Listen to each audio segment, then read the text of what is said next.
Hi, Bahamas. It's been a long minute since I did a broadcast. I know it's kind of late. I thought it would still be appropriate. I was late in getting home, but nonetheless, I am here now. So I hope you bear with me. If you could appreciate it, you would share. This is very, very important for us on Grand Bahama, the community of idiots. You'll understand as we get into this broadcast. What do I mean by that? A community of idiots. I know it's a nice topic that is chosen, but in the appropriate time, you'll understand why. I'd appreciate if you share it, whether you're watching the video now or in the future. It's important because this conversation must be had. We are in a period of silly season, absolute silly season. Is this a sub silly season that we're experiencing? I don't know. I'm trying to understand it too. But essentially, here, what I'm coming here tonight for is I'm seeking an apology. Not the apology is not coming from me. It's going to come from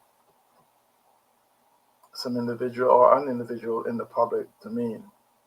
The apology is not for me personally.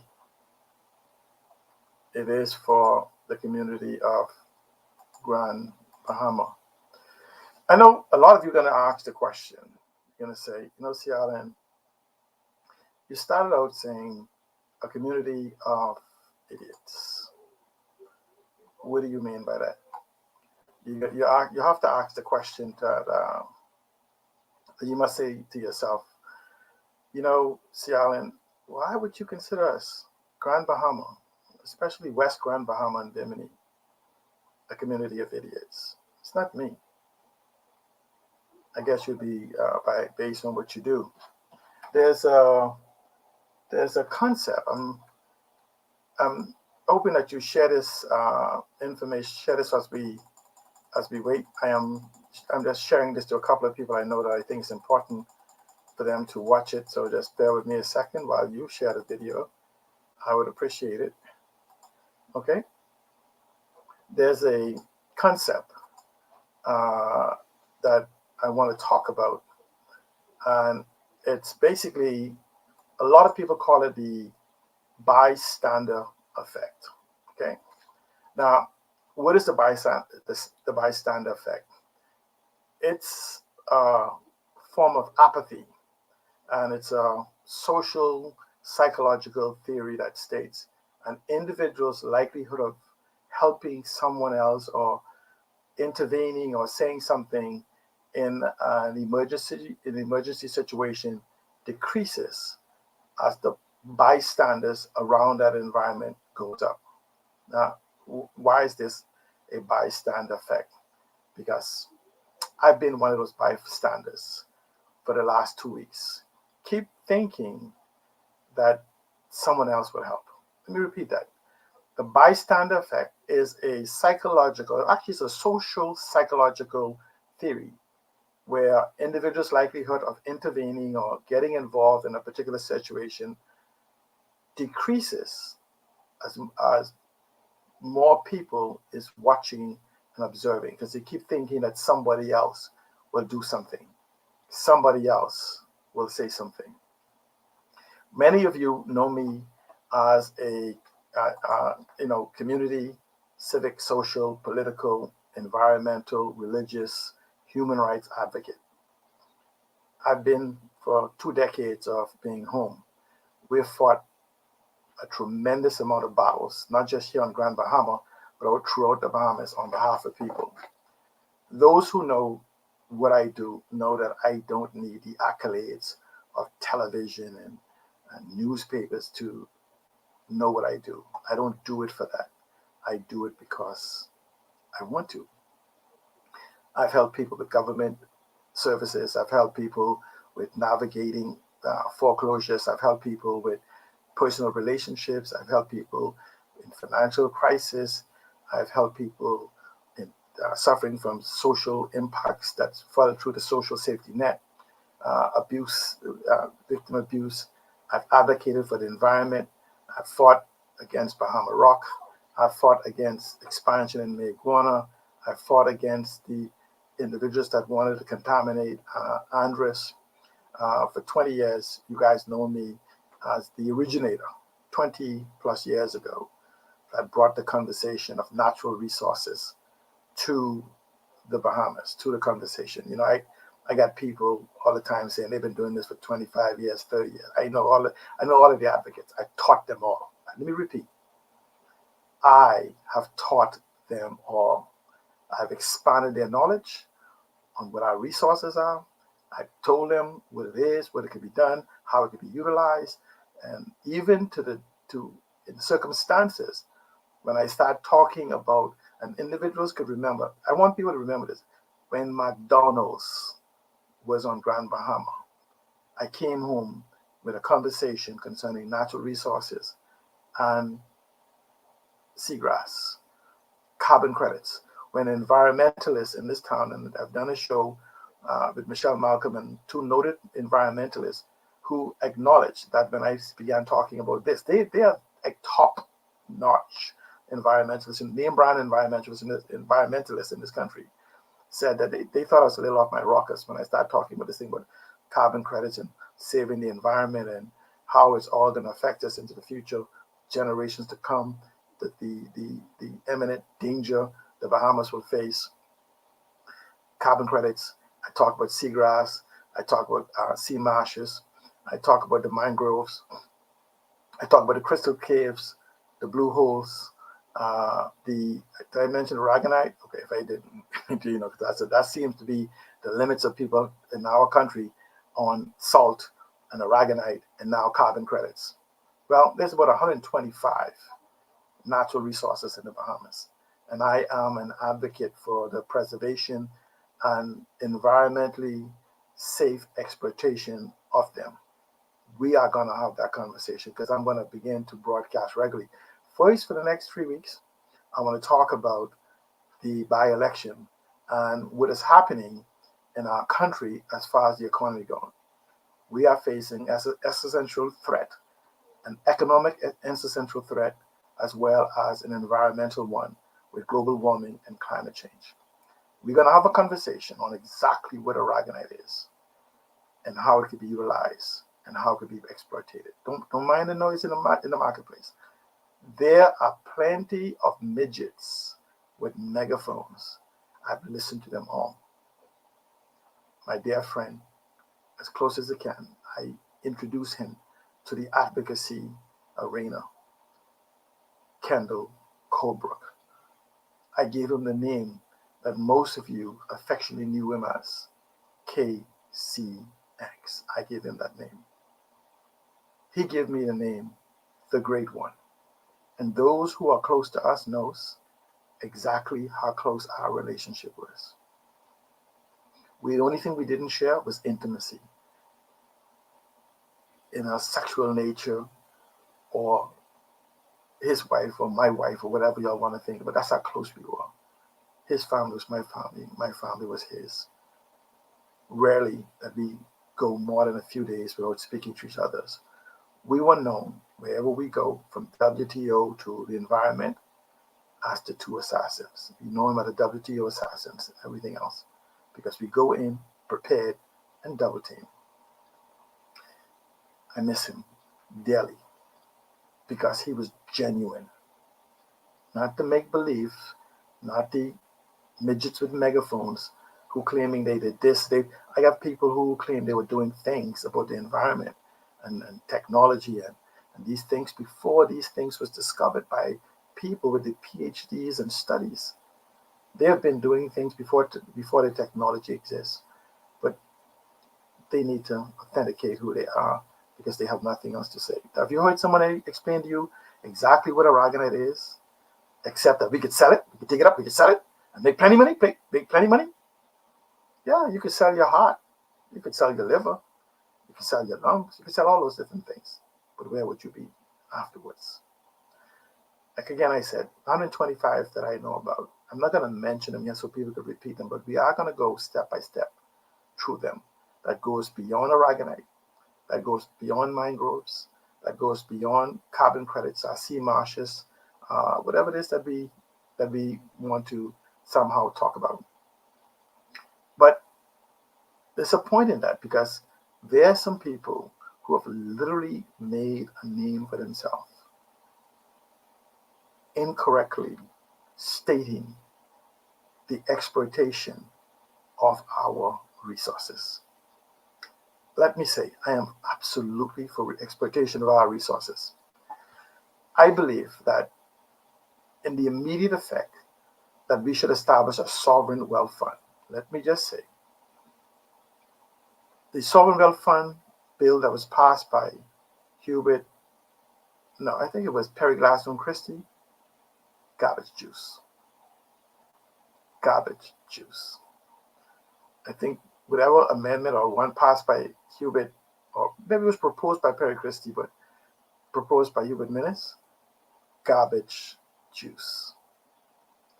The one today, garbage juice. They are not sovereign wealth fund, except in their names. A sovereign wealth fund is a standalone holding company that seeks to put all assets, known and unknown, seen and unseen, tangible and intangible, into a protective custody for all behemoths, born and unborn, well into the future. Not a sidebar. I heard a bunch of you screaming, but I want some crown land and this and that. I want you to imagine that we have 400,000 behemoths today, and we have 2 million acres of crown land, and eventually give it all away, and most of you will lose it because you will say, I want to use it as collateral. Well, good ideas don't need collateral. We're going to talk about that too. Because as we begin to have this conversation of what Grand Bahama need, we're going to have the conversation on what's now, what's new, and what's next, on the economy, on what is best for Grand Bahama, not the political parties, but policies. See, leadership, when you go to the House of Assembly, purpose is legislation, policy, procedure, processes, and programs. Let me go with that again. When you send a person to Parliament as a member of Parliament, their primary duties is creation of laws, legislation, policies, programs, procedures, and what's the other one? It slipped from my mind, but it's programs, procedures, and policy. I think there's a fourth one, but I mentioned we'll get to it, right? But that's what their job is. A member of Parliament job is not to pave your roads. A member of Parliament job is not to patch your house. A member of Parliament job is not to find you a job. It's meant to create an environment for you to be empowered, for you to find your own job. A member of Parliament job is not to pave roads. We have a whole department that we spend millions of dollars doing. It's not to clean up the parks. It's not to remove derelict cars. It's not to do any of those. The primary purpose of a member of Parliament is to create policies or legislation, policies, procedures, programs, and it's here to build people. People build schools. People build businesses. People build homes. People build roads. People build docks. People build each other. If they are not doing that, then they have done you and I and the country an injustice. We must have a conversation to ask, what have we been doing for 50 years? if you begin to look at for the last 50 years, let's go back to 1973, we had a population of 200,000 Bahamians and a GDP of $600 million. Today, we have a population that has doubled to 400,000 people. Our GDP has went from 1973 of 600 million to $16 billion, formal and informal economies. $3 trillion worth of trade in our country. Yet, guess what? We own less homes, less cars, less businesses, less of our country, less family, less of everything. How is it that we double in population? If you double the GDP, it'd be 1.2 billion, but we went to 16 billion. But we want less of our country. Something is wrong with those figures. No institution, you can't name a single institution that functions the way it should in a 21st century Bahamas. You can't.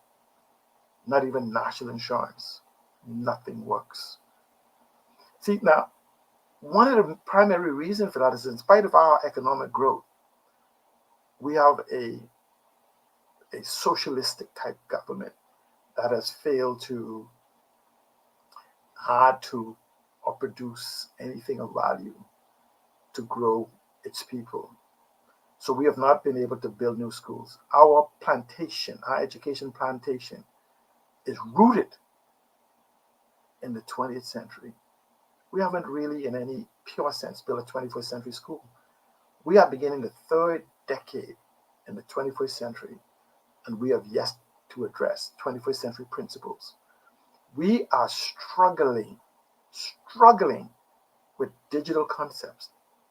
The first digital revolution began in 1981, and we're still struggling. Today, we are in the first, what they call convergence or interconnected revolution, second digital revolution, third technology revolution, the fourth industrial revolution, the fifth social revolution brought on by COVID changed the way we behave. And if you believe the environmentalists, we are at the sixth global extinction process. Interconnected revolution, digital revolution, technology revolution, fourth industrial revolution, fifth social revolution, and sixth extinction. Yet we are struggling with getting paperless documents in our government offices. We're struggling in having government websites that run an efficiency. We're trying to do things ourselves that people have mastered for decades and made billions of dollars. We're trying to duplicate Google and Dell and Facebook and Gmail and Amazon and all these different things. They already did it for us. And the reason I say that is because every time we hear government, we're doing some contract, we're writing some software. We got Fortune 500 companies running on these platforms. And the Bahamas is saying, you don't want Bahamians to do it? If they were prepared, I do. We could prepare them to build the world while we build the infrastructure needed to support it. I say to you, we have to stop pretending that we're doing okay. Success is not how well you're doing compared to how bad somebody else is. Success is how well you are doing based on what you are capable of doing. I'm not successful because at least I ain't like Bob, I ain't like Keith. No. Success is what is my capabilities and how am I performing to the level of those capabilities. That's how you gauge it. We are not performing to our capability and our competence. We have not created an environment, an ecosystem where our young, 60% plus of our population is born since 1981, and 70 to 80% of them that go off to universities never come back. Now, I want to believe that they haven't moved, I believe they are parked offshore, waiting for the environment to come back home so they could grow and thrive. We have not created that environment. Which brings up the subject of where are we today? Where were we yesterday? Who are we yesterday? Who are we today? Who are we tomorrow? Which now? Which new? Which next? Somehow we seem to avoid hard questions, intellectual debates, debates of ideas. We want to talk about what I think, what I feel, what I believe, what I was heard, what I was told. Very few people want to talk about what they know. You know, the Bible says, seek ye after wisdom. And that's a 3-step process. The 3 steps of that process is information. You have access to information right at the tip of your hands. The devices in your hand gives you unlimited access to information. Proper comprehension of information is called knowledge. That is what you want to begin with. You want to get the information, you want to understand it, comprehend it. Wisdom is the proper execution of knowledge. Not just executing knowledge, the proper execution. Seek ye after wisdom. And so now we are in the point of a by-election. I'm going to come back. This is more for Grand Bahama, but I'm talking to us Bahamians. But I'm going to come back to Grand Bahama because we're having this conversation concerning a by-election and how it will impact us as a country. How will it impact us in the direction we perceive we will be going now and into the future, well beyond the next election, to which some people peg this by-election to. It's about the decision you make today that affects you tomorrow and the day after. It affects the living and those to be born. We have to stop joking. There's an expression that says, when you're not preparing, the world is. And when they meet you, they will beat you. When you're not preparing, the world is. And when they meet you, they will beat you. And so some people say, this one must win the election and this one could win the election and all these different things. Would we have to ask though? And I'm going to be asking after the nominations and I find out who is in it.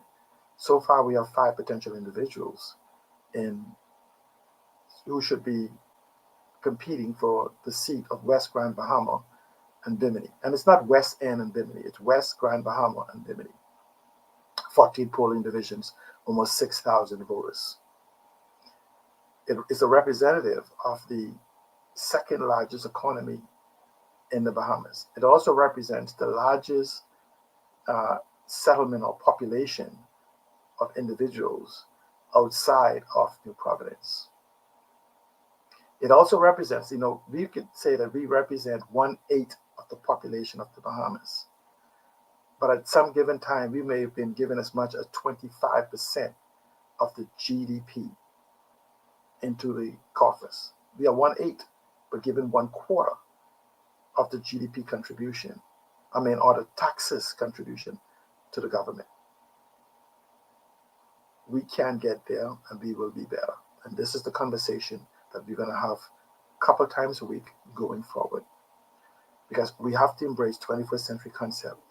We have to embrace the promise that has been made to us, one of owning this economy. But we can't get it from bullshit artists and liars. Now, let me be open and fair on this. A lot of people can't tell the difference between a bullshit artist and a liar. Here's the difference. A liar knows they are lying to you. A bullshit artist don't. It's who they are.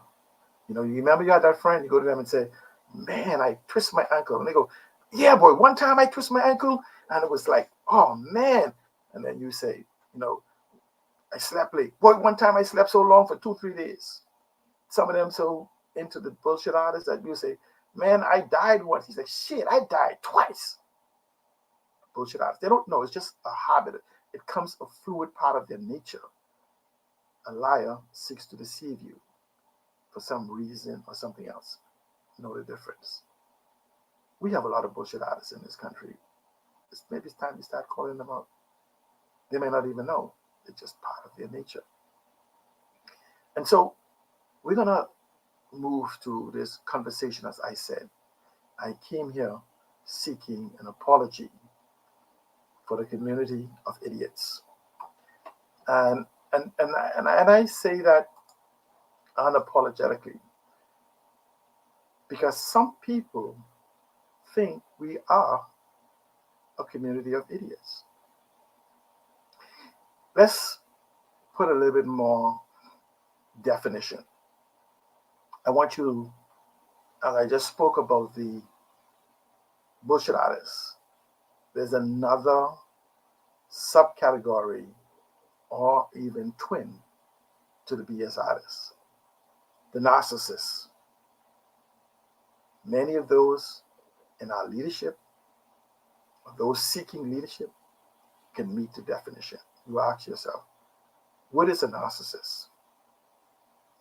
A narcissist is a person who passes him or herself off as a competent and confident person. A narcissist passes him or herself off as a competent and confident person. The narcissist has the confidence of the competent without the competence. The narcissist has the confidence of the competent without the competence. So what they do is they overclaim their contributions, overpromise, and overdeliver. The narcissist has the confidence of the competent without the competence. They overclaim their contributions, overpromise, and overdeliver. Everything that goes wrong is somebody else's fault. Everything that goes right is because of them. They would loudly proclaim ownership of every positive occurrence and even said they said it before it was discovered to be so. Didn't you remember when I told you all this? I told you I was going to be this. I told you they was going to do this. I told you whatever else. Narcissists try to claim the reputational status without having to do any of the hard work to have earned the designation. They don't do anything for the reputational status they're claiming. For some reason, we live in a culture of political narcissism. We must get by this. Because if we keep accepting it, we will continue to get narcissists who feels they could fit in amongst us. And this has a point in my conversation of what's going on. And as I said to you, I came seeking an apology. I know, and I said that some people believe that we are a community of idiots on Grand Bahama. And those on Grand Bahama say, Sialan, well, you're from Grand Bahama. Those who grew up with me said, but Sialan, especially West Grand Bahama, you went to West End All Age School. You went to Hawksbill High.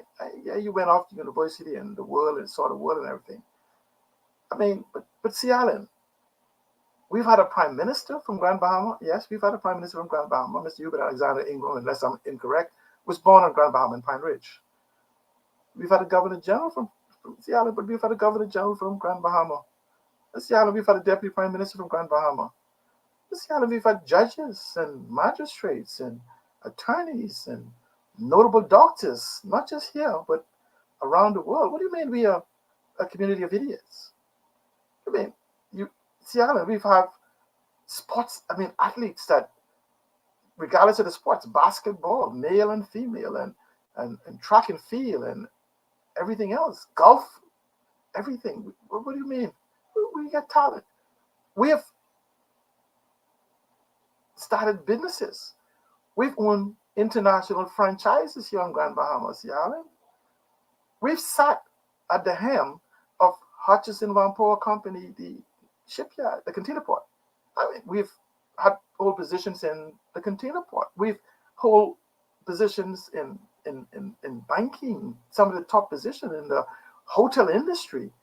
We have chefs that go around the world We have children that leave this ecosystem and the best in class in what they do around the world. We have people who sit on Wall Street in the top 100 of the world today. What do you mean that a community of idiots? I didn't say I did. I said some people does. Some people believe that we are a community of idiots. What do I mean by that? Well, in spite of our accomplishments of being able to do all of these things, the Port Authority, the Grand Bahama Port Authority in Freeport has almost 5,000 business.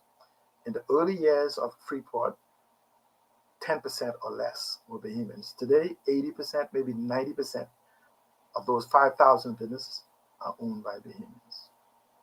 We went from a population in Freeport of maybe 2,000, I think, or something people, to a high of 60,000 or maybe more, not counting the tourists. We built the infrastructure of Freeport, especially those of you from Turks Island. We thank you because you have came and integrated yourself into our communities, and I know you practically dominate the West Grand Bahama community.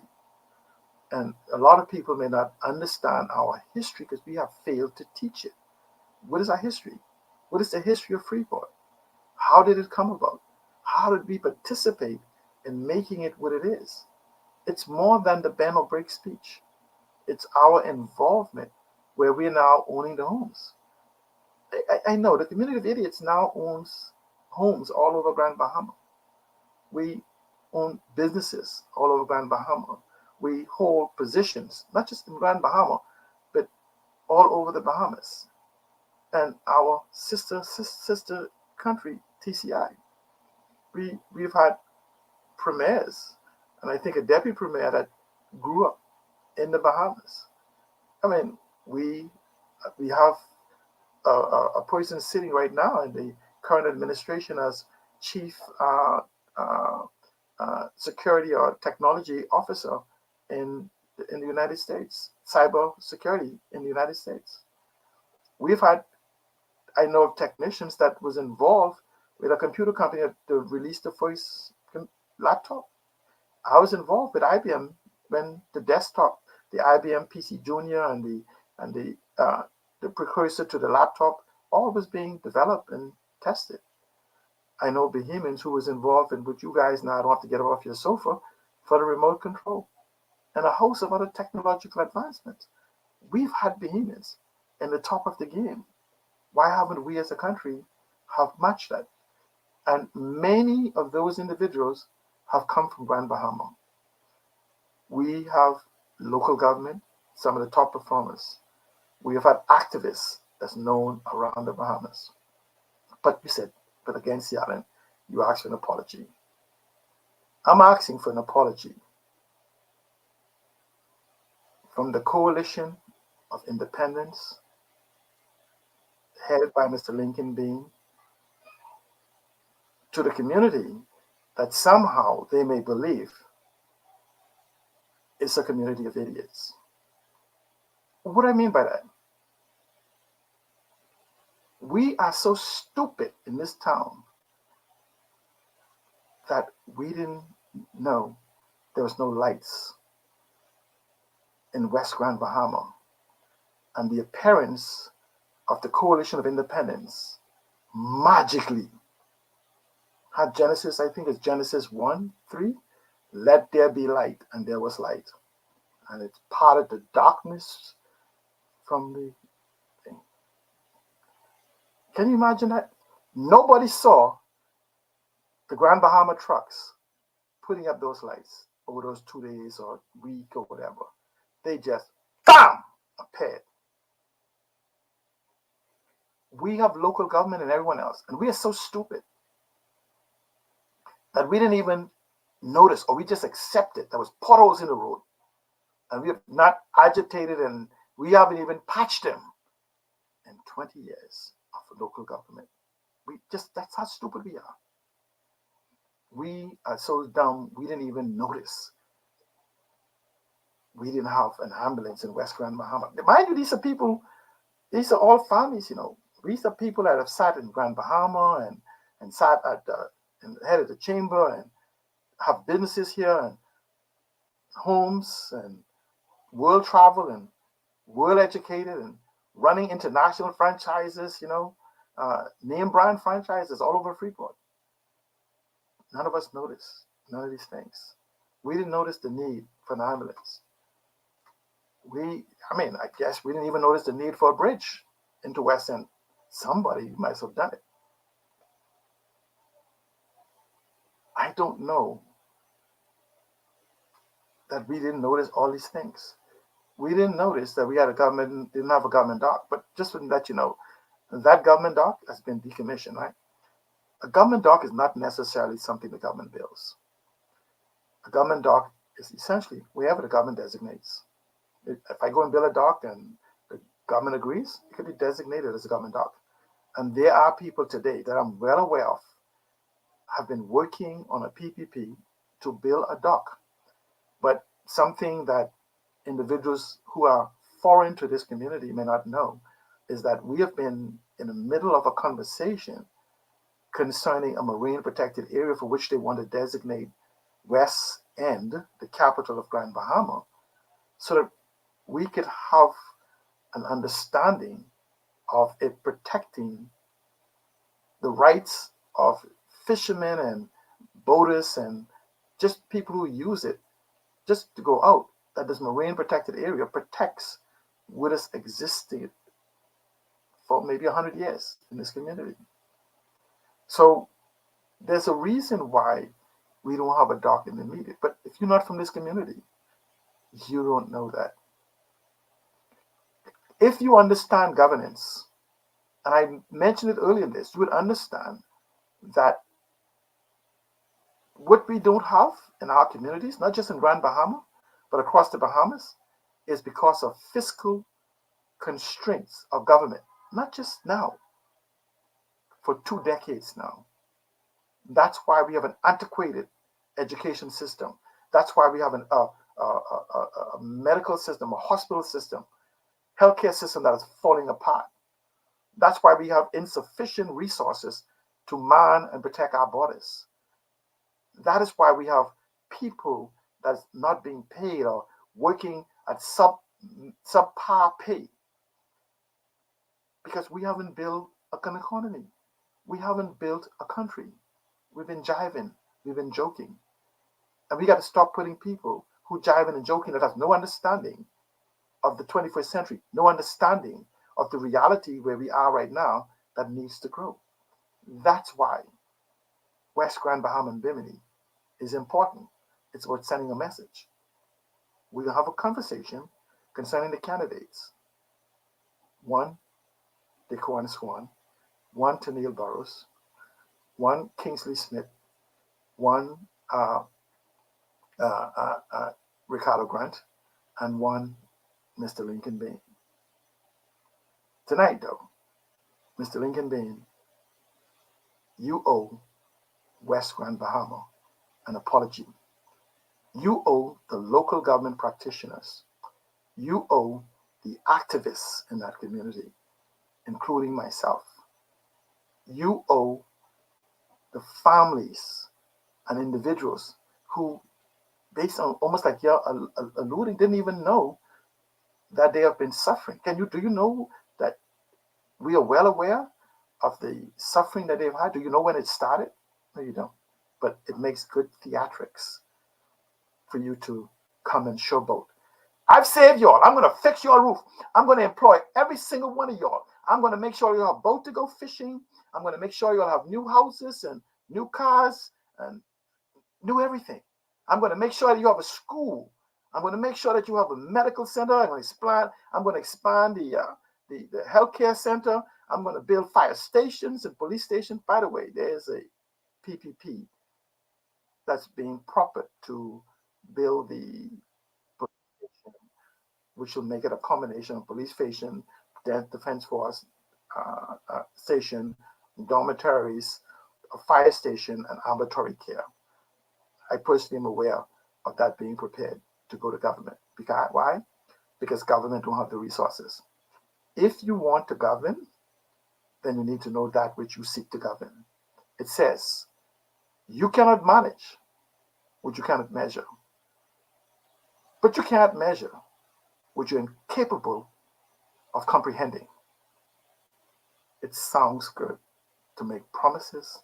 It sounds good to say things, but it should be in the context of reality. You owe us an apology. Those of us who have been in the trenches, who have been fighting for the roads, who have been fighting for the healthcare, who have been fighting. Do you believe that in your messianic complex that because you showed up in our community that you caused magically the lights to appear on those lampposts? Really?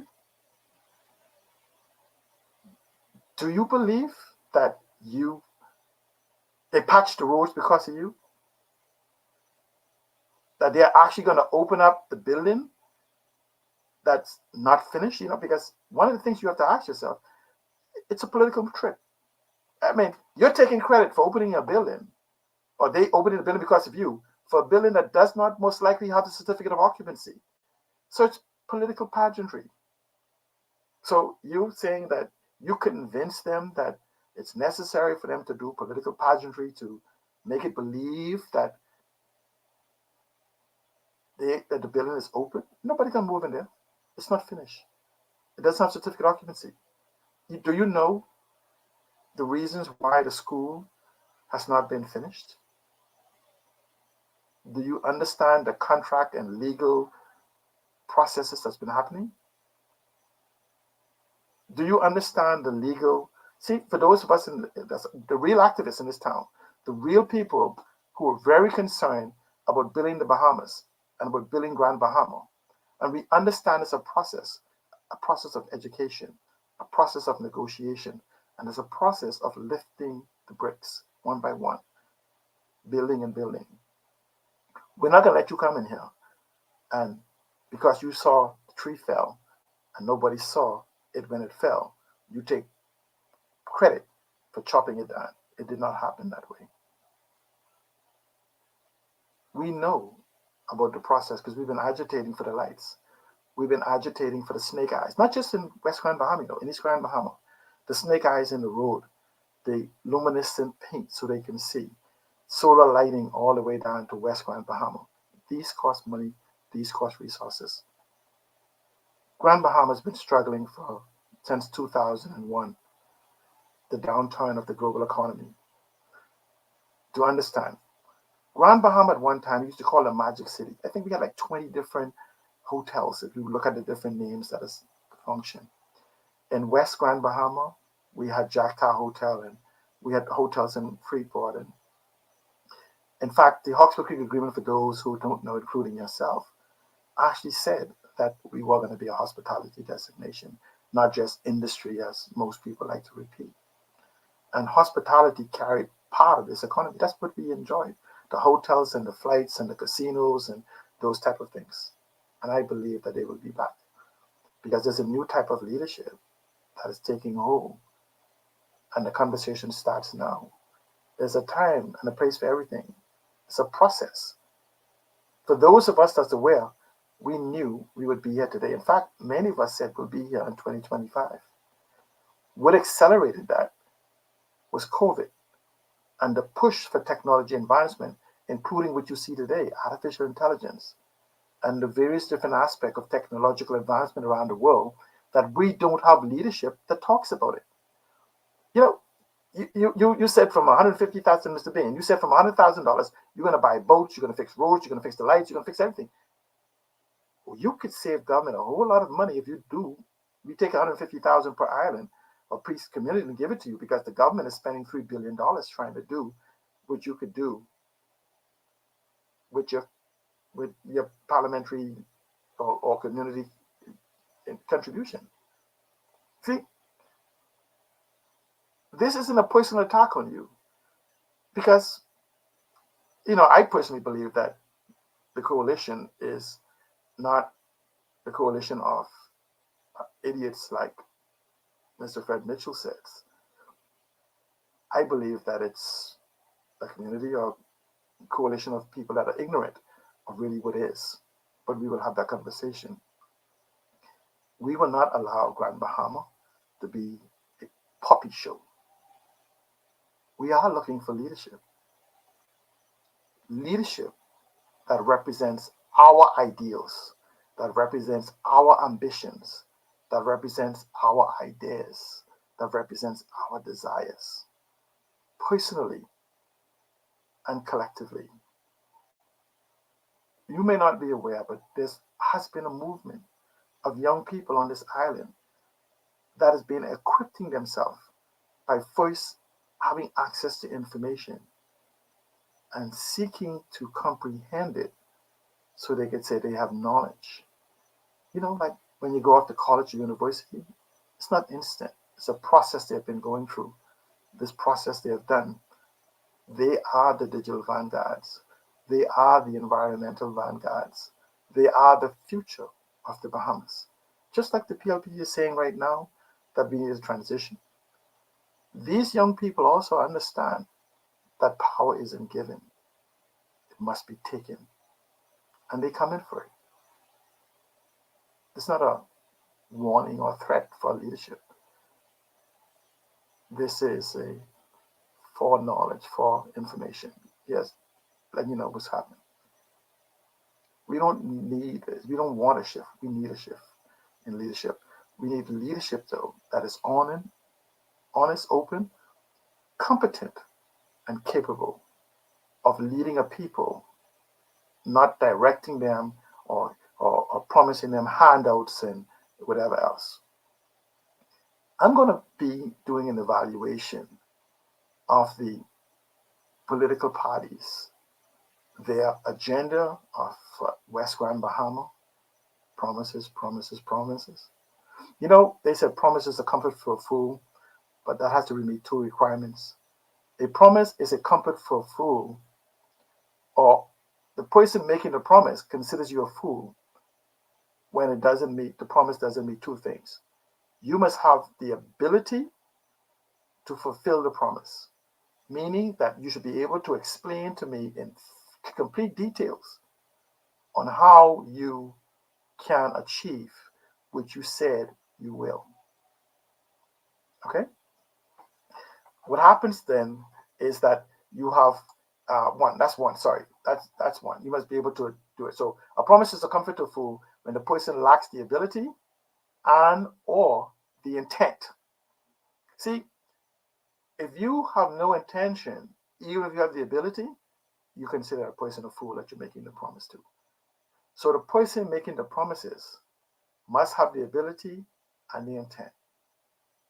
So we're going to look at these promises that's going to be made by the political parties, because you say you represent a political party. Mr. Lincoln Bain, you say we shouldn't trust political parties, but we should vote for one. Yours. I don't understand that. You say politicians are liars and thieves and everything else, but you seek to be one. I don't understand that. But I want to ask, as we go into this campaign from the FNM, the PLP, and the Coalition of Independence, who for the people? What, which for the things? When? Time. Where? For the places. Why? Let's hear your reasons. And most importantly, how? Who, what, or which? Some people say that. When, where, why, and how. Very interested in doing it.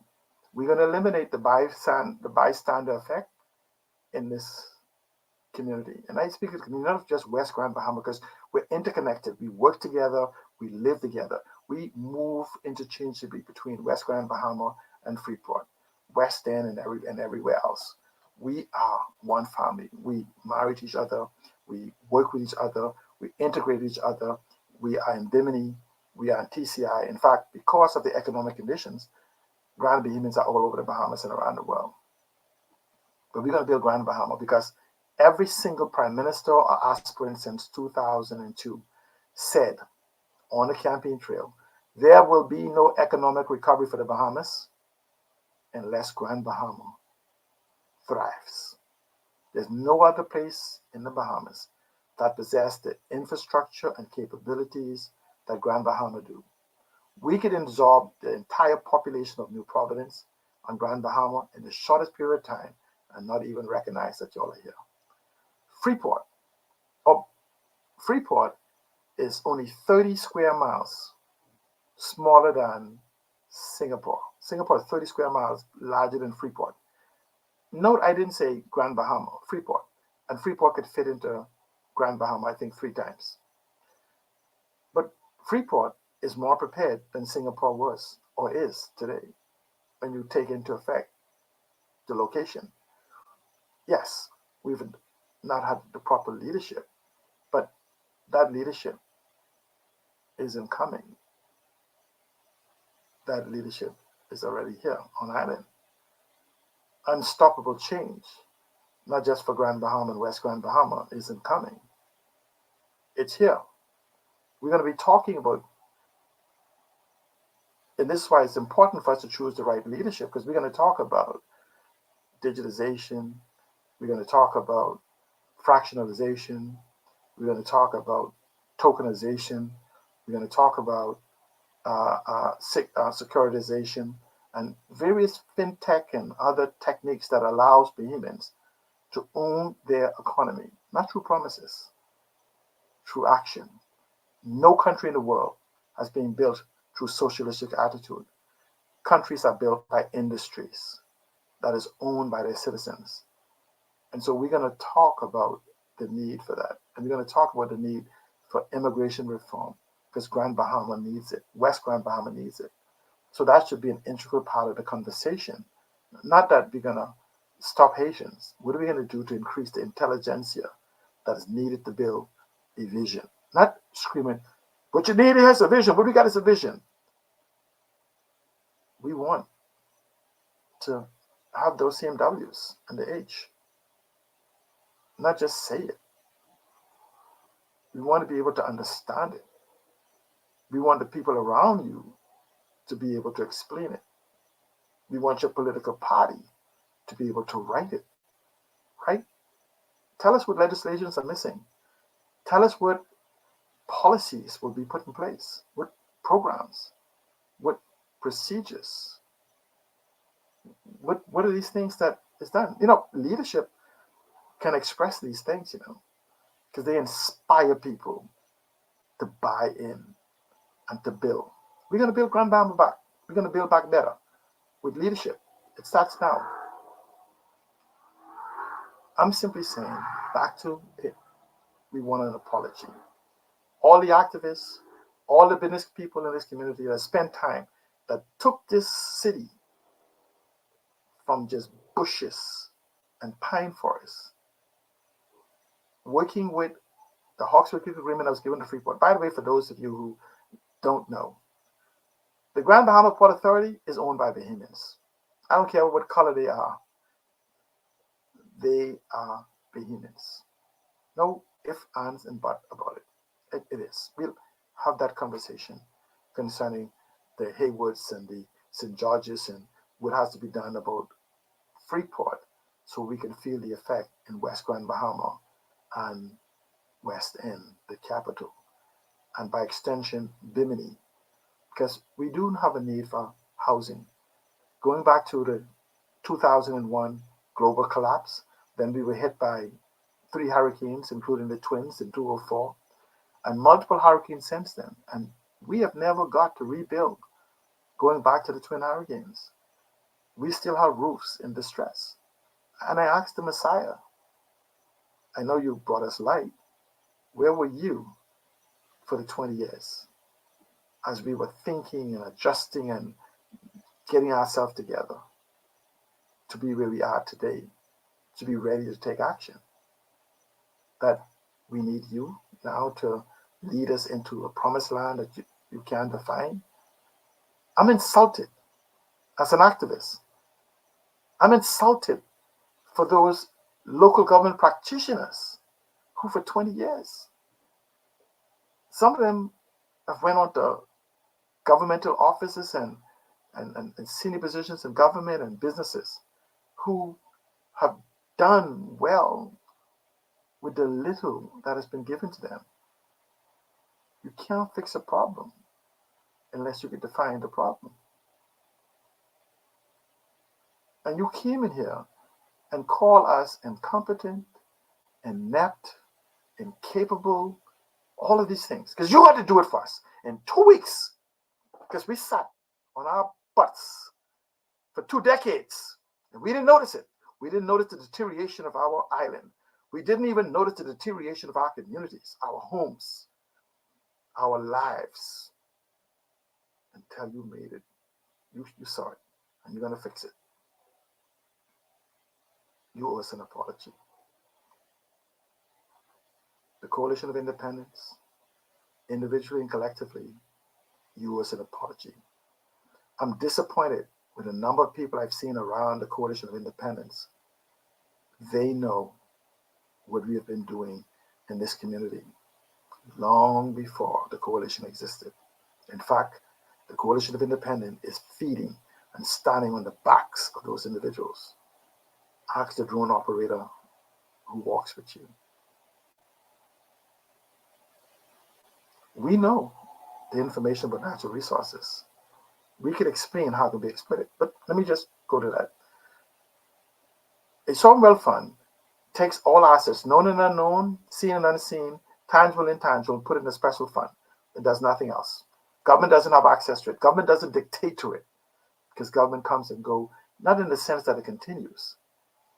But we hire SAMs, sovereign asset management, experts in the field that understand the salt that we have. They understand the sand that we have, which is different than the variations of aragonites that we have, that understand the fresh water lenses that we have, that understand our shipping lanes and how it plays a role in international traffic, that understand our airways, that understand our mud, that understand our blue holes, that understand our seagrass, our sea marshes, that understand our fishery, that understands our geolocation, that understand the stromatolites, the oldest living, the first living creature to appear on the planet Earth is still located here in the Exuma Keys, that understands the crystal caves of Grand Bahama and Abaco that actually connects to each other underwater, that National Geographic says they could not put a value on it. That's how valuable it is. That understands our position in the world, not rhetoric, not empty promises that cannot be fulfilled. We are going to now have those conversations. I commit myself to that. Because if no one else speaks, I will no longer suffer by the bystander effect. Consider today the conversation's done. And so I'm going to ask again for you, Mr. Lincoln Bain, as you go about the community and recognize what you think is a new discovery. You know, don't be like Columbus, who came and met things and said, oh, I discovered it. We are well aware. We've got activists. You know, it's like, and you say, you know, the FNM and the PLP is corrupt. Do you know that practically everybody in the West Grand Bahama community is related? You're saying that every time they've had a member of parliament, it was their brother, their sister, their mother, their auntie, their cousin, their friend, their uncle who went to parliament.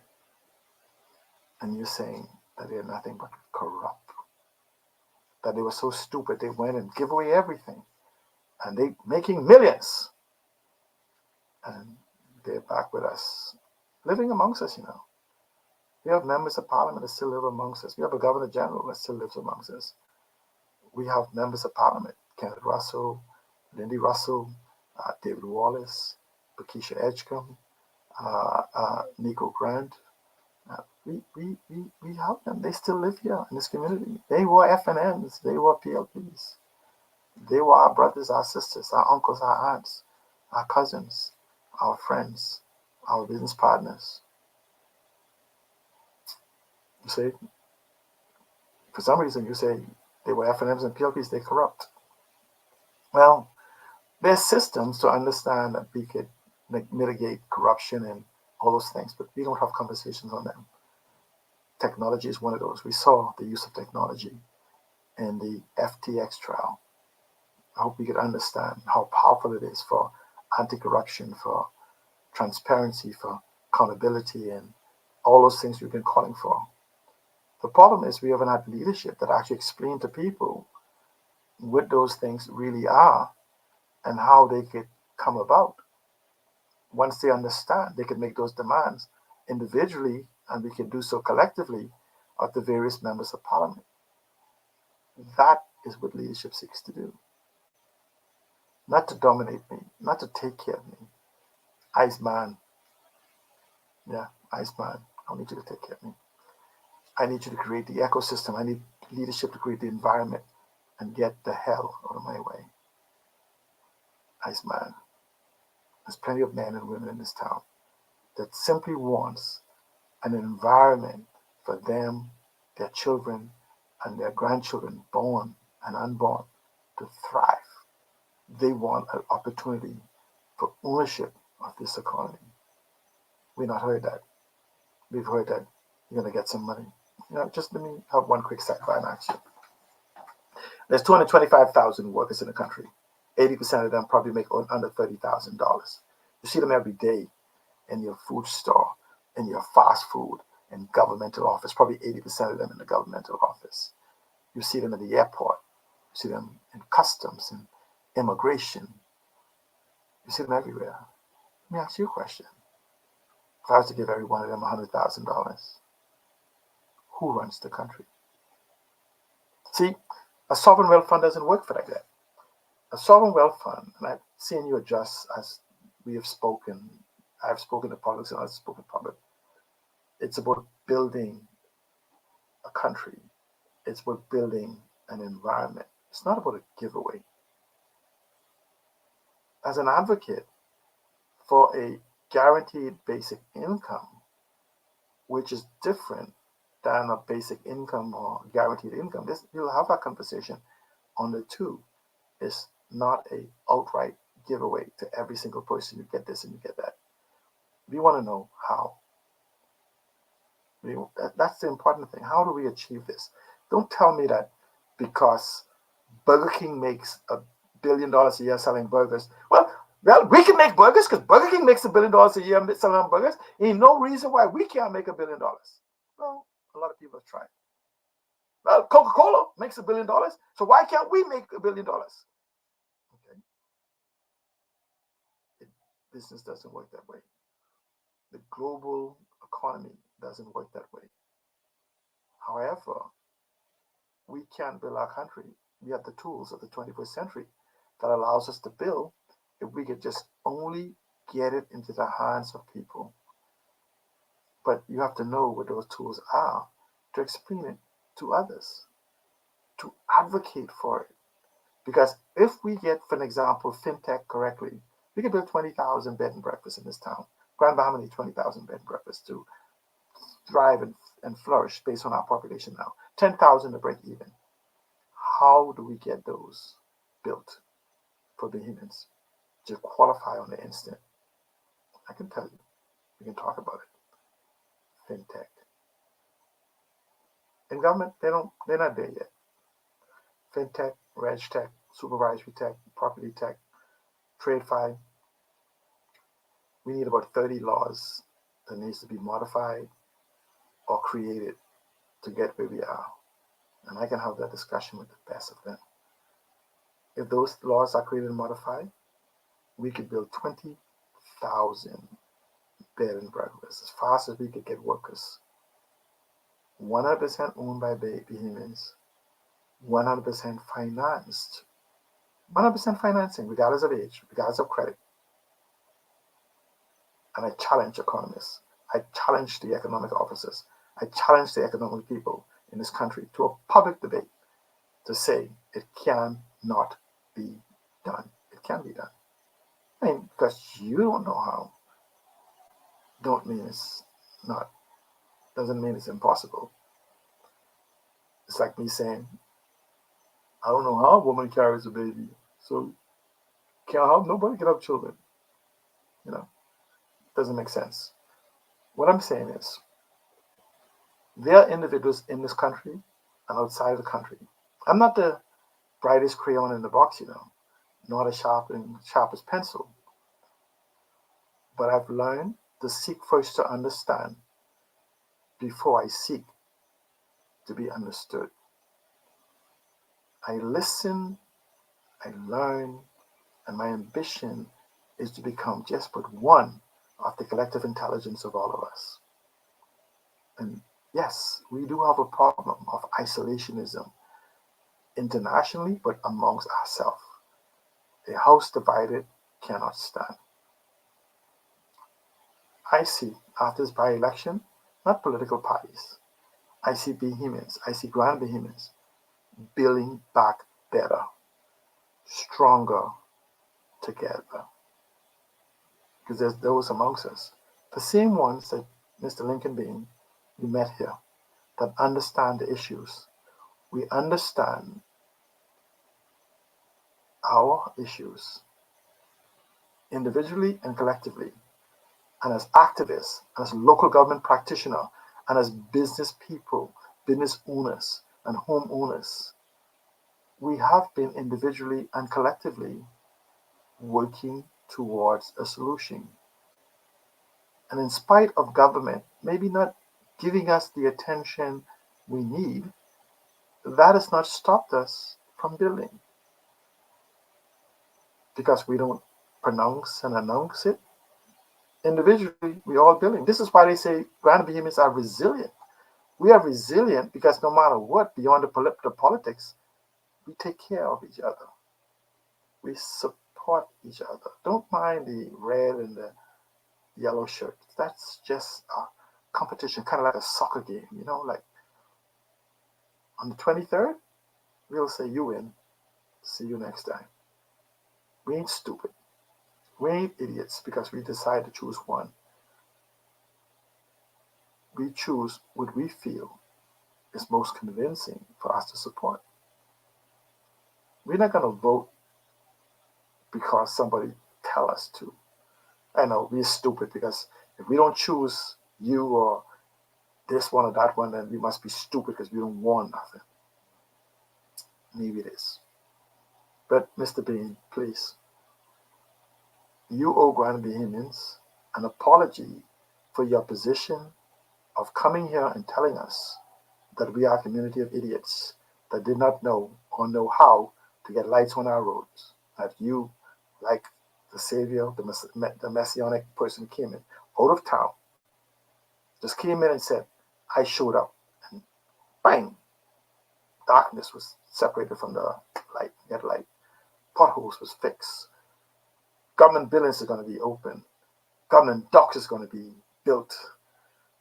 Fire station and police stations and defense force and housing will be done. There'll be a new gas station in West Grand Bahama. You will have solar energies and all of these different things. And you will have new houses that's going to be built. You will have access to boats to go fishing and do all of these different things. You are incapable of even imagining those things until a coalition of independents showed up. That's what you think of us. Examine. We have built this country, Grand Bahamians, those same individuals from West Grand Bahama, brothers, sisters, aunties, uncles. We celebrate the lives that has been given. We celebrate the shoulders that we stand on today. Whether they're known by the wider Bahamas or not, we know our community. We know the community builders. We know the nation builders. We know the individuals in local government. We know the work they have done with the little they have been provided with. We also understand that we are part of a greater construct. government that has not grown. We also know that even us alone, just because we're aware of it, doesn't change it. We need a wider country to become aware of it. So the collective voices for the change that's needed for all of us is heard. Grand Bahama has been giving instructions on radio and television and otherwise for a long time. We've not been heard. And it's not going to be you screaming because you're not speaking our language. Have you talked to us to understand exactly the environment that you're trying to fix? Do you understand the Hawkesbury Agreement? I know you don't understand West End. You say the longest airport in this region or the country. The West End Airport is 7,000 feet. Grand Bahama Airport is 14 or 15,000 feet. There's an airport in East Grand Bahama that is longer, and some other airports around the Bahamas that is even longer than that. You said you will take back the Crown land for Gin and give it amongst the Bahamians in West Grand Bahama. Well, those of us knows that Gin, maybe for almost 100 years, has not been Crown land. The Queen gave it to, I don't remember the gentleman's name, but it ended up being in the Salmons family, if I'm not correct, 2,000 plus acres. That's not Crown land. It was legally acquired. The other 1,000 or 1,500 acres is questionable and legally being questioned. We can't take back Gin. You can't take back Bahama Bay. You can't, I mean, as a government, someone can, but not you. Government have to justify what it is that they're doing.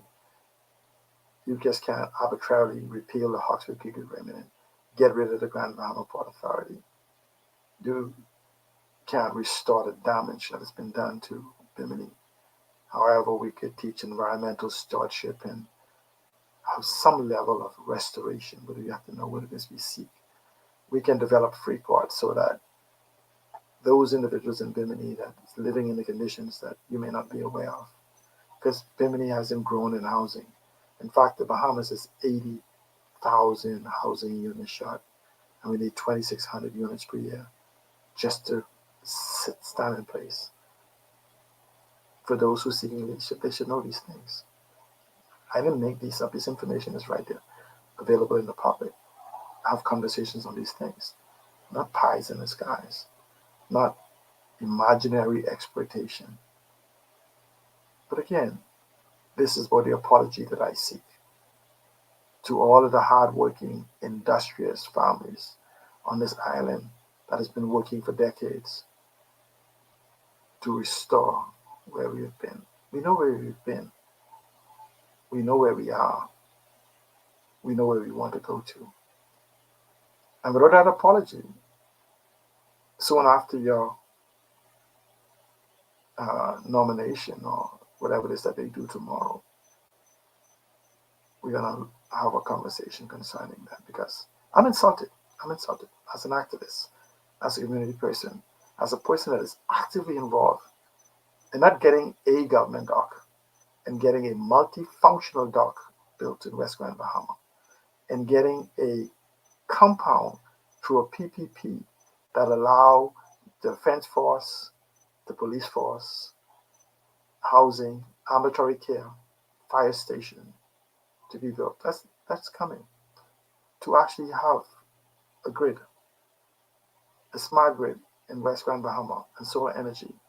Conversations already been had with solar companies, international global solar companies. If you want to see it, you can. Just because it isn't public doesn't mean it isn't happening. The seawall, that is being explored.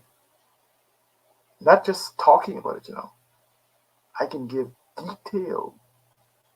detailed, verifiable information concerning a seawall that's being proposed for West End and a boardwalk with businesses and where you can walk on the seawall and restoration of the mangroves as part of the marine protected area. 3.5 miles of seawalls. Measure it. Try Google Earth and measure it. It's already been measured.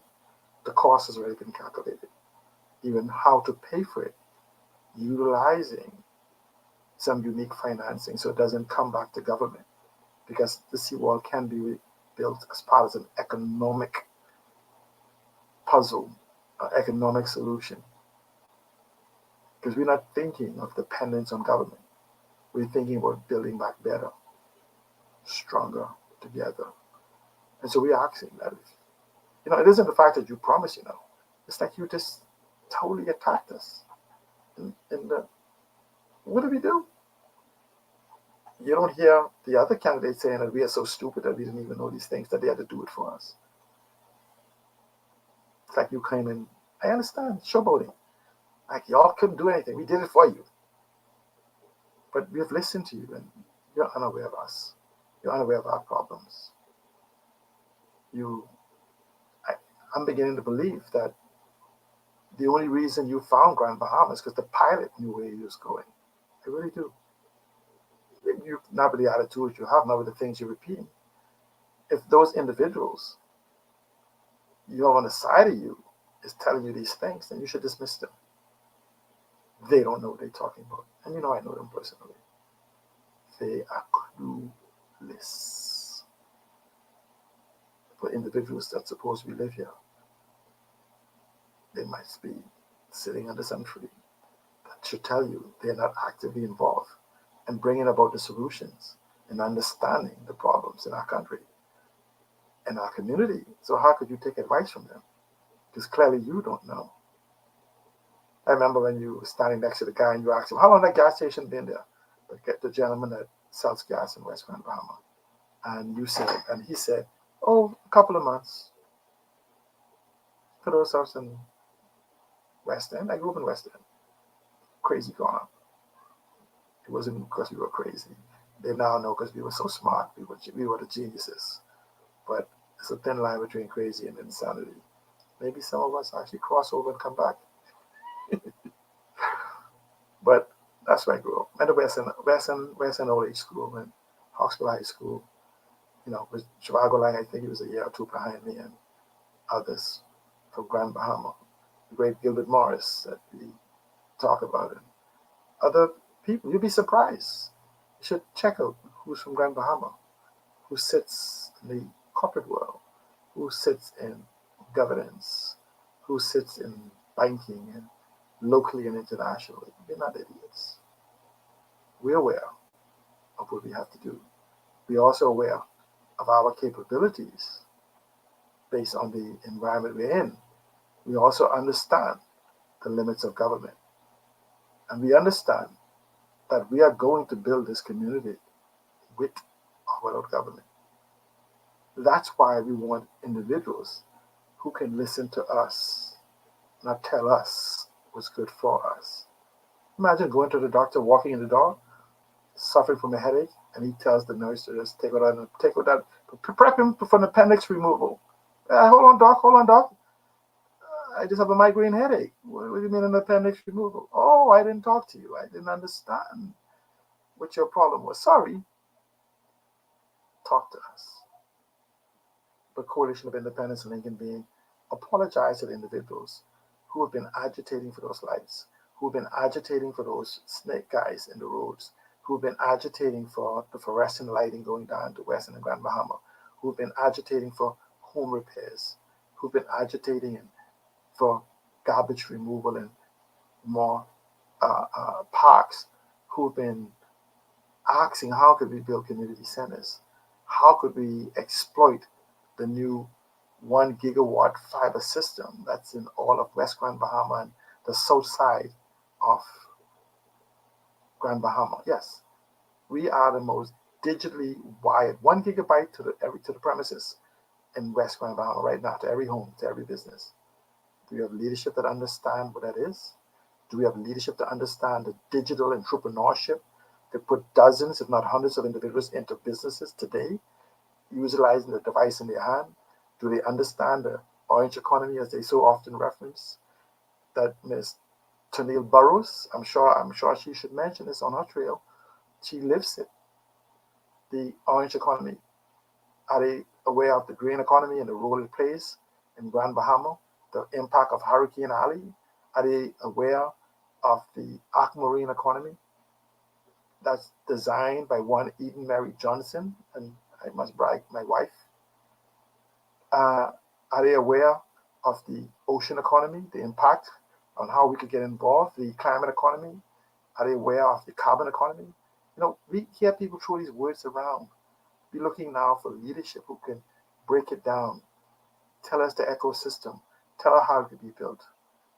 There's people amongst us that knows exactly how to build a climate economy, exactly how to build the carbon economy, the blue economy, the aquamarine economy, the orange economy, the ocean economy, the green economy. We know how to build these.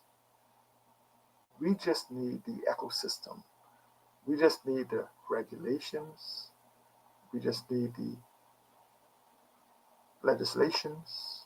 We just need the policies, the procedures, the program, and the processes to be put in place. And then get out of our way so we could build a better Bahamas, beginning with Grand Bahama. We have room for all of you. In fact, we welcome you. We need economies of scale. And so there's another conversation I have concerning why it's important for Grand Bahama, but there will be no economic growth. Repeated by Perry Glasgow Christie, Hugh Alexander Ingram, Hugh Alexander Minnis, and Mr. Philip Davis. It's listed. These are documented. They saying, as goes Grand Bahama, so goes the Bahamian economy. So you saw the neglect going back to 2000 or 2001 for Grand Bahama. Have not the economy of the Bahamas also declined, just as they said? Build Grand Bahama, build the Bahamas. And the greatest population on Grand Bahama lives in West Grand Bahama and by extension Bimini.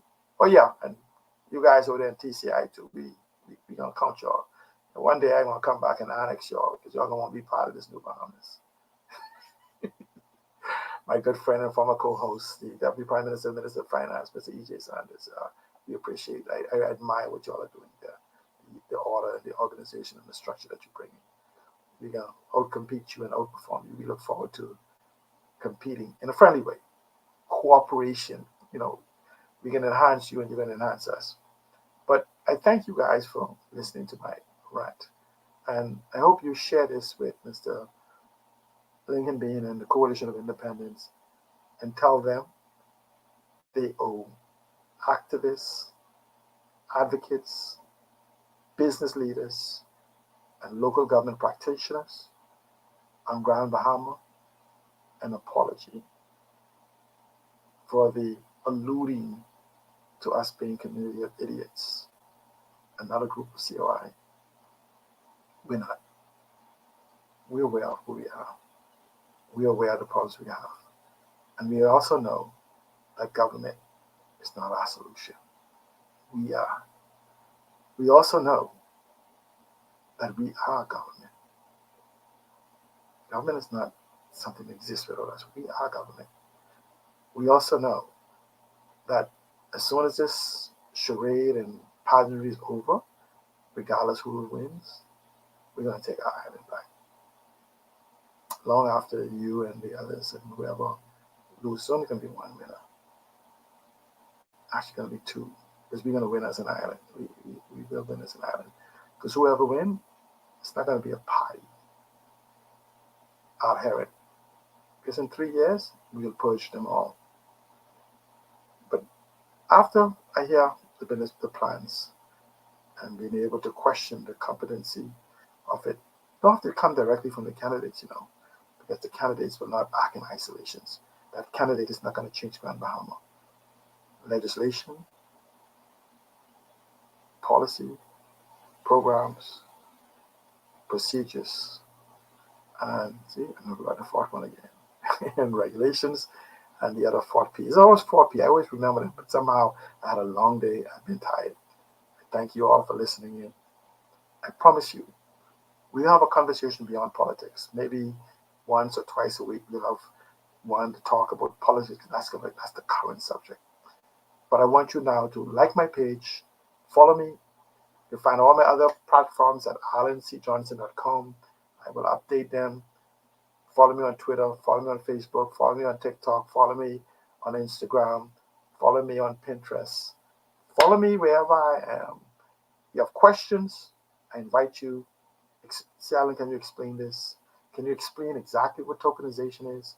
Can you explain what digitization is and how I and we can benefit?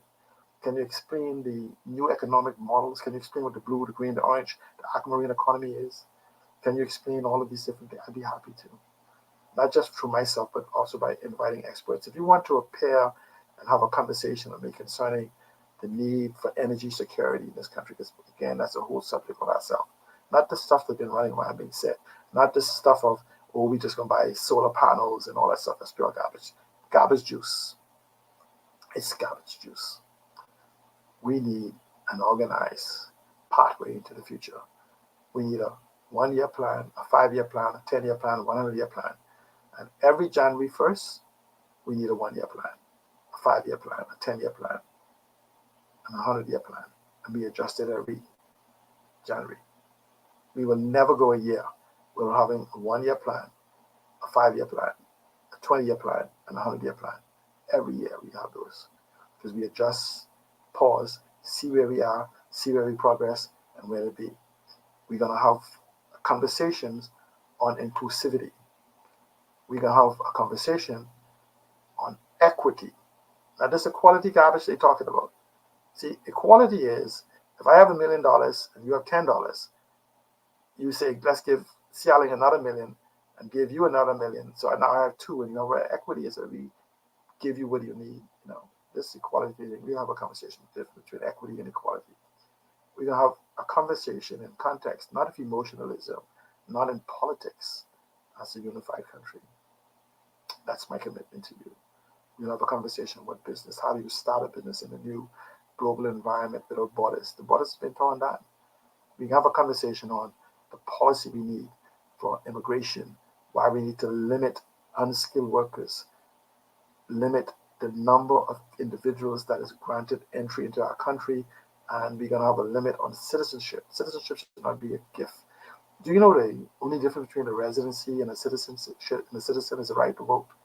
My question to you is, if I give you all rights and privileges in my house, exactly that I have, my children have, why do you want the right to change it? That's what voting is. Voting is consent to change that which you're enjoying, maybe even for your benefit. We got to be mad. We're giving it away. Singapore and the rest of them, they live in a country of 2 million citizens and about 4 million foreigners. They don't worry about their citizenship being threatened, but ours is, because they have sensible immigration laws, sensible citizenship policies to protect that. Not every day just live here for 10 years and make an application to become a citizen. What type of madness? What skill set you have? What value can you add to us? Wait a minute. I gave you a job to do something and you said I worked for you long enough that I should have the same rights as you as the owner? That's madness. We're going to have that conversation concerning immigration reform. We're going to have that conversation on land reform. Where we talk about, I want my crown land. Most of you can't even comprehend of taking a sovereign wealth fund, taking 100,000 acres. No, let's use a smaller figure that most of you will probably understand. If you just take out your calculator, right, and take 10,000 acres, and let's put a value of 50,000. Let's go. Individuals in this country, they make millions of dollars per acres in this country in the exotic resort, right? Let's go 10,000 acres, 10,000 acres, right? Let's times it that we only make $10,000 an acre, okay? And let's times it by 20 years, okay? That's $2 billion. We got millions of acres of land. I'm saying just let's take 10,000 acres and put it in a sovereign wealth fund and develop it, right? And if we're so stupid that we could only make 10,000, because a lot of people think we're stupid in this town, that we could only make 10,000 while the foreigners are making hundreds of thousands of millions on the same acres, then we could make $2 billion a year. What if we make $100,000 an acre? What if we make $50,000 an acre? Crown land in a sovereign wealth fund is given to sovereign asset management in the same way we gave $1 billion worth of land to Bahama for a $2 billion investment. They say it's $4 billion. That's the value after being built. The value of your house may be 400,000, but you didn't build it for 400,000. You may build it for 200 something thousand, whatever. That's the value. We should have had some ownership in Bahama. We should have some ownership in just giving away the land.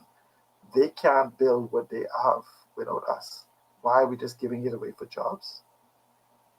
Not sitting at home and giving $100,000.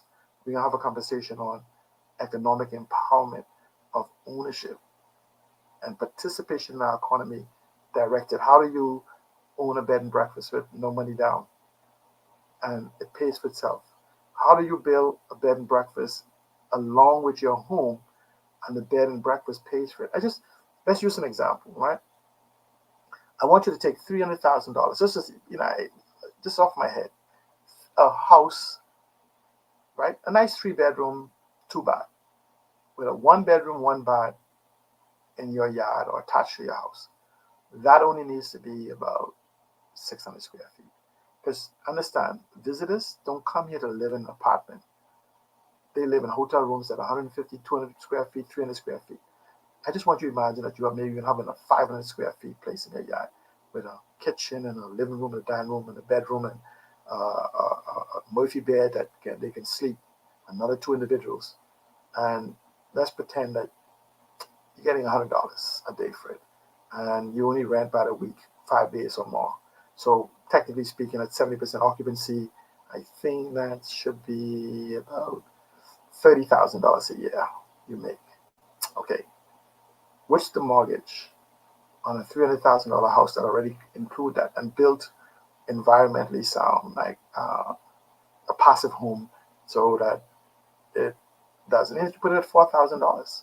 Well, if you go on the rule of 1%, that's $4,000 a year. I mean, a month, or even for the $300,000 house, that's we're gonna build a lot of them so we can have prices reduction, duty free, and all that other stuff. Because we're gonna build these under the concessions, right? So you have a payment of $3,000 a month. Well, I just said that you make $30,000 just from your apartment.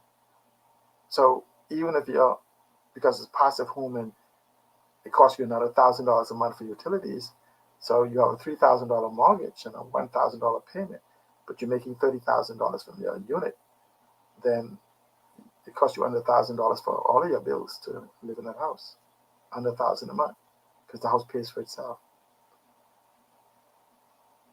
And that's just rough out of my head. What if you, instead of using, in my head, I use a calculation of 6% interest. That's why I came up with that amount. What if we had where a sovereign wealth fund or some sovereign guarantee gives you 2% or maybe no interest? Do you know your payments may drop significantly, that you could own it, but at the same time, those tourists and other people are coming and they're spending money, not the cruise ship passengers to buy trinkets. These are people coming for a week, 4 days, 5 days, whatever, that is pumping money. You have restaurants and tours and these different things. Nobody comes to the Bahamas. 80% of the people come to the Bahamas by air for the beach. That's statistically speaking, that's the truth. Nobody comes to the Bahamas to sleep in your bed. They come to experience who we are. They come to experience our heritage, our culture. They come to experience our environment, our beaches. If that is what they're looking for, then let's have a conversation about doing it. Let's have a conversation about how fintech and other technological advancement around the world allows you to build these things without any significant cost to you. You know, my wife and I most likely don't want to include that into this, but we'll be offering a consultancy service to teach individuals on how they could use these digital tools to become more empowered, to become more owners of this community. And I ain't trying to get the parliament. I ain't telling you if you send me to parliament, I'll do it. I'm just going to just do it. because it's the right thing to do. We're just going to ask for some token so we could pay some lights and feed the kids and catch the bus if we have to. But look for that in a matter of days, because we believe that it's time for ownership, and we're looking for that for leadership. We're not looking to be socialized. We're not looking for giveaway. But I am going to have a conversation concerning our natural resources.